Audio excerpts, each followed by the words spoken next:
Thanks for listening to Live Forever Young Radio. Have you been running low on compassion lately? Well, you're not alone. Compassion fatigue is a real phenomenon that many people are experiencing, especially now in our new COVID-19 society. On today's show, Bob and Rollie identify what compassion fatigue is and share their personal experiences with it. They also identify those who are most susceptible to it and share some easy tips to help you retain compassion for others, even when you're running low. So sit back, relax, and get ready to live forever young. Hello everyone, welcome to Live Forever Young Radio. I'm Bob and I'm here with Rollie. Hi Rollie, how you doing today? Good, Bob. How you doing, man? Good, man. I see you have your beautiful Tampa Bay Rays baseball team Of course. shirt on. Of course, man. We are 9.5 games up on almost every other team in our league. So Cruising in first place, cruising into the playoffs. And it's like a dream, baby. This year they're going to win the World Series. Last year they made it to the World Series. This year they're going to make it. I have no doubt in my mind that they will be there in the World Series, actually winning it this year. Because last year was a little bit kind of a letdown, but that's okay. We still have Lightning and the Tampa Bay Bucks. But either way, one of the things that you don't feel a lot of because we win so often here in Tampa Bay is compassion. And that kind of brings us into like what we were going to talk about today, which is called as a phenomenon called compassion fatigue. And it's kind of marked by an emotional and physical exhaustion because you've spent all of your compassion and all of your energy feeling for others. And it's also marked by a diminished ability to feel that compassion. So all your stores of compassion have been spent. Yeah, some people call it the negative cost of caring and secondary traumatic stress. So if somebody is sick and they're being cared for by a loved one or a healthcare worker, those people that are the caregivers can have this secondary trauma as well. Right, because they're so close to the one affected. Yeah, and Rollie, both of us have worked in the medical field before. Absolutely. I worked in nursing homes for over 20 years. And in nursing homes, the people are very, very old and usually have only about 6 months to live when they get to the nursing home. Right. They're dying of old age. And so in large nursing homes where I work, sometimes a person would pass away every day.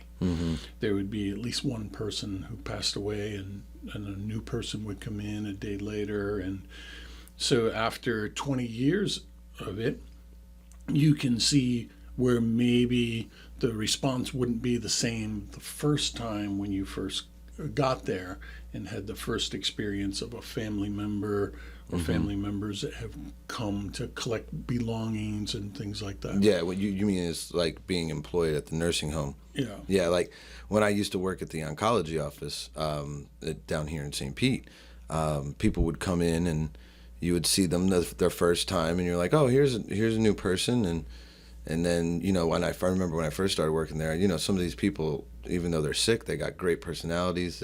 Even though they're like most of them are unfortunately with a terminal disease, don't have a lot of time. They still have a lot of energy, and they still want to like interact with somebody. This is like the one thing they get to do. So you kind of get used to them coming, and you'd see them, and then they wouldn't show up. And I remember the first couple of times I was like, oh, man, because I used to do the charts and help with the paper and the charts and everything, make sure everything was right and double checking it. And you'd be like, oh, well, we don't need this chart anymore, So the first couple of times you kind of get affected by it. But I was there for about 3 years. And I remember it was like, okay, how many charts we have to throw out today? Plump, so you it's kind of get numb, to that feeling. And that's kind of where this compassion fatigue comes in, you know. And also now here in 2021 with COVID, right, it's complicated because it's been going on now for over a year. Yeah, that's true. And there are people with differing opinions related to COVID. Some people are getting the vaccine. Some people don't want to get the vaccine. Right. And some people think that, this is a man-made a virus. Right. Other people think, hey, it's a natural thing that occurred. Either way, it's hurting everybody. Yes, and unfortunately, it creates this tension amongst people, and then you add in on top of that the people that have died from COVID, Right. and their family members, and after a long, many months of it, a year and a half of it, this compassion fatigue can set in. Yeah, pretty rough. And it's funny that you say that, the idea of the difference of opinions kind of leading to a lack of compassion, because oh well, that person, they passed away from the virus. I bet you they didn't have a vaccine. That serves them right. Like, Yeah. that's not the kind of thinking that does any good, and that's a horrible example of compassion fatigue, unfortunately. Yeah, and the same thing compounds it is the issue with masks, because when people's faces are always covered, people aren't as human. Right, you don't have You don't see their smile. or I'm not feeling good today, so you don't know Right. how am I feeling about this person with the big mask on. It's like, I don't know. That kind of blocks that whole social cue that would actually lead to whether or not you should feel good or bad, or if this person's feeling good or It's hard bad. to read their body language because a lot of it is in their face, and if it's covered. Yeah. But there are a lot of things people can do, Rollie, to retain or regain their capability for compassion. Gotta get it back. Even in the midst of the most dire circumstances. Right. And a couple of the things that we have actually talked about before, like one of the ones I can think of, we did to show how to use nonviolent communication. That's understanding what the person needs and how they feel before even trying to figure out a solution. A lot of the times we'll just try to rush to the solution without thinking about how you feel or whatever. And you kind of see that like with the medical field, like we were kind of talking before, but a lot of the times doctors are like, well, what's the problem? Oh, okay, it's the liver. Okay, well, just get the liver and we'll pull it out of there. Well, yeah, but let's take a second and talk to the patient. How are you feeling? Are you okay?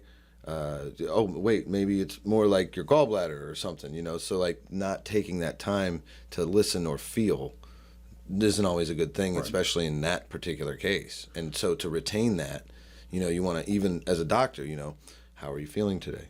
Listen before you respond, Well, there's a really good book called Attending, and in this case, it's not him, an attending physician. It's a book written by a doctor about how to attend to people. There you go. And using nonviolent communication, right, from Marshall Rosenberg's book, it's focused on other people's feelings. And so this can go a long way toward regaining your compassion, because if you're just listening and you're interacting word to word, matter to matter, it's not conducive for compassion. But if I'm listening for your feelings, then that can lead to reconstituting your ability for compassion. Right. And that's one of the hardest things. And a lot of the times we've had to say goodbye to people or get well to people or thank you to people. And one of the things that you brought up, which I kind of like, I actually got a handwritten letter from somebody just the other day, one of our customers, and it hit me here. But take the time to write something out, and send it and mail it to somebody. That never happens anymore. Everybody gets a text, or they send an email. Didn't you get my email? I said thanks, or whatever. To take the time to grab a piece of paper and write thank you so much and put it in the mail and send it. It's a major way to reconnect, even without being able to be with the person.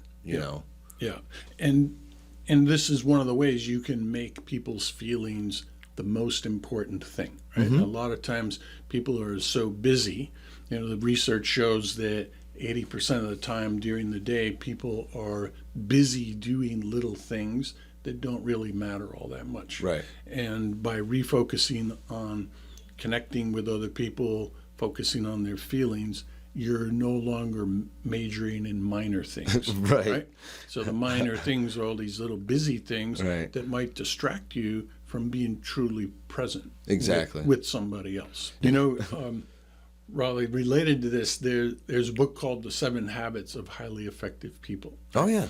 And I read the one for teenagers when I was a kid. Seven Habits of Highly Effective Teens. There you go. Well, the third habit is putting first things first, right? So this is what we're talking about majoring in minor things. Even Stephen Covey was saying, put first things first.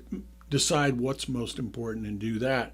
And then in the fifth habit, he said, seek first to understand and then to be understood. Okay. All right. And the people that are the most effective leaders always listen to everyone else first, and they always speak last so that everyone else can speak and you get a chance to understand everybody. And in this case of compassion fatigue, a lot of times people are tired, and so they want to get to the point and get moving, right? But that's you needing to be understood. Hey, I'm busy here. I got to get going. But what about this person? So we seek first to understand. And then the seventh habit, the last habit, is called sharpen the saw, right? Yeah. So sharpening the saw can be learning new skills like nonviolent communication. Right. Now, it could also, I was just thinking about, we were talking about how you get depleted.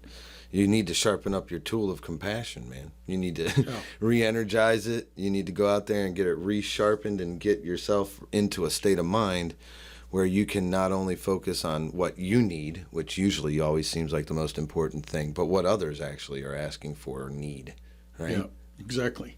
And then, this is a time also when religion can be a place of refuge, right? And so in regard to compassion, the main religions that people follow are all talking about compassion, right? Love thy neighbor, be a pure fountain of love and kindness and compassion. Well, yeah, that's one of the things is when you try to understand and put yourself in other people's shoes, then can you finally see or realize what they're going through, right? Yeah, and a step further, recognize the God in them, and you're recognizing them with the God in you. So it's a heart-to-heart connection. Right.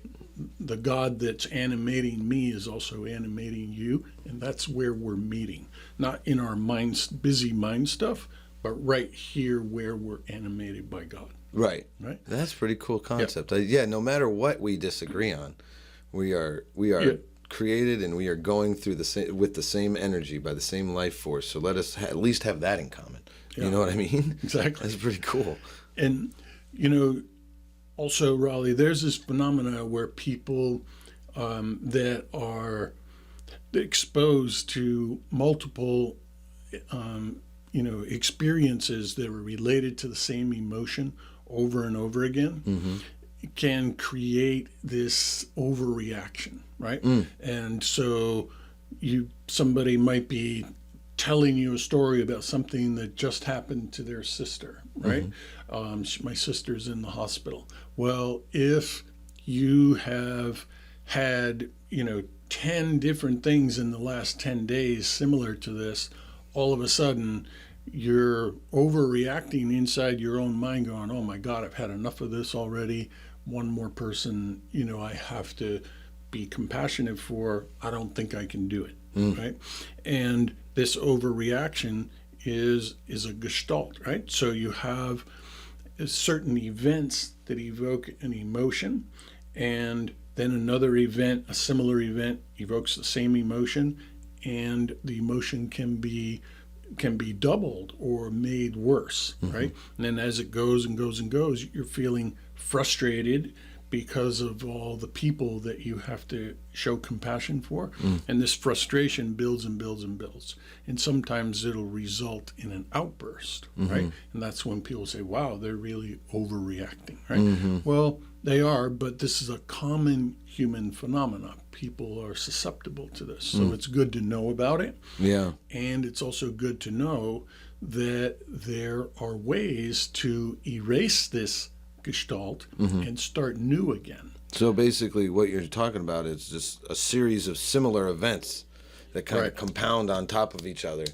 And Yeah. it's like you're filling up this jar, and once you get to the top, ba-boom, I'm done. Right. I'm exploded. I ain't got no more room for this. And it happens over time, right? Okay. And so if you were to go to a therapist, say someone who's trained in neurolinguistic programming or in hypnosis, Yeah. they can actually take you back on your timeline and say, okay, when did this first happen? What happened the first time you felt this emotion, right?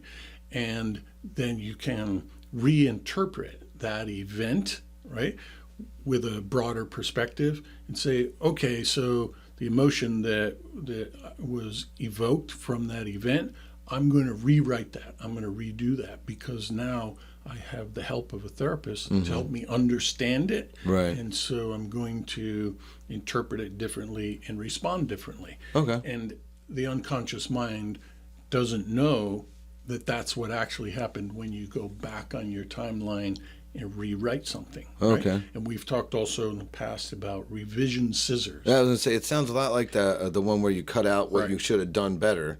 Yeah. Remember, it was I believe it was in a show called Habits to Help Seize the Day. Yeah. It's a show we did before. You Right. should check it out. We got a lot of really good tips, kind of like this, but this one's where we talk about, like, say you went and were going through the day and you reacted really poorly to just something that was minor, kind of like knocking the orange juice over, right? So you have a concentration moment at the end of the day and say, what should I have done better? And you cut that out and replace it with your desired reaction, which would have been, oh man, there's juice on there. Let me wipe it up. Right. Not blah, Yeah. blah, So- you know? And so by doing that, Yeah, the revision scissors, which were created many, many decades ago by Neville Goddard, was the precursor to modern day timeline therapy. right, that's basically what you're doing. Yeah. And so this is a good skill to have, and people can go back and listen to that podcast and Oh, yeah. learn to do it. Definitely. Habits to help seize the day.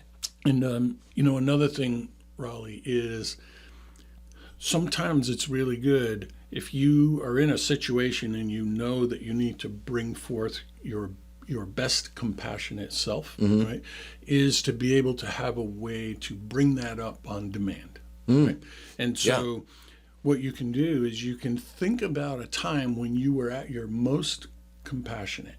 Perhaps it was something with a little child that had fallen down, hurt their knee, and you were holding the child as it was crying, and you cleaned off the cut on their knee, put a Band-Aid on it, and kissed their knee and made them all better. Yeah, Right? So that's definitely compassion. Yeah, that would evoke a feeling of deep compassion, right? Right, you've kind of actually think back and focus on what it was that made you feel that way. You're thinking about how that kid must have felt.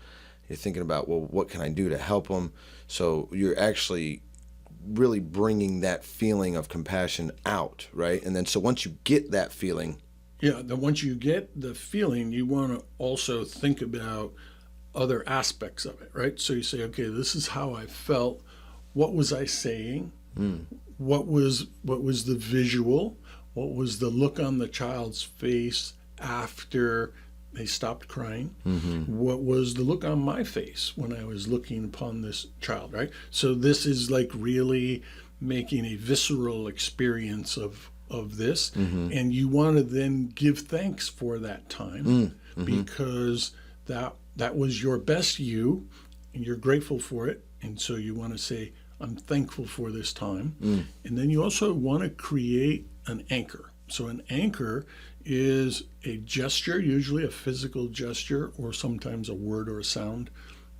could be like what I just did, like this. Yeah, that you are going to put, we'll was use really that good. one, and you're going to make this anchor and declare this is associated with that state, that elevated state of compassion is now tied to this. It's called an anchor. And so in the future, if you're in a situation where you find yourself in an engagement and you're less than attending, less than compassionate, One of these things. and you do this and you say, wow, here's my compassion stance. Right? Gotcha. This is my anchor that puts me in that state. Now, this the way the human mind works is you can create these paired associations, and it will bring up the same feeling that you had when you created that in your mind from the memory of being with that child. And now, forever, this motion triggers that feeling of compassion to come up. Cool. Okay? It's called creating an anchor, right? Okay. So now this is a really great thing because you now can further give thanks for this phenomena, for the idea of an anchor, and the idea of saying thank you, right, is a feeling of allowing for a gift to come to you or someone doing you a favor. And it's very, very powerful when you evoke the thank you into the anchor in this mood of compassion that you had. Yeah, you're kind of thanking yourself for allowing you to return to that place. Yeah, this is your elevated state of compassion. Yep, your elevated. And I'm thankful for being able to tap into it. Yes, absolutely, because it's our true us, right? People have this great ability for compassion. If someone sees an animal that's been injured, they will have compassion and help the animal. The same thing with each other. And in this day and age, especially going back to, February of 2020, all of a sudden the world got thrown into a tailspin where people begin to experience this fatigue. And this is some of the tips and tricks for how you can get it back, retain it, and make it your permanent state of being so that you're like that all the time. Cool. That's pretty cool because, like we were saying, it's easy to run out of compassion, right? Especially with the way things are going now. But with the tools like being able to create an anchor and return to that spot, the NVC we talked about, just remembering don't make a big deal about things that aren't that big of a deal. Don't major in minor things. These are simple techniques that you can actually really easily use. Yeah, and I thought of one other one, Rob. Okay. There's this visualization people can use that is imagining a pitcher of water. Okay. Right? And this is a very clear glass pitcher, and it has perfectly pure water in it, and it's infused with compassion. Oh, nice. Okay. And imagine that this is you. And so if you encounter someone and you can metaphorically pour compassion water on them. Nice. But it's actually you with your attitude and everything. And then imagine that this is a magic pitcher, and as you turn it back up.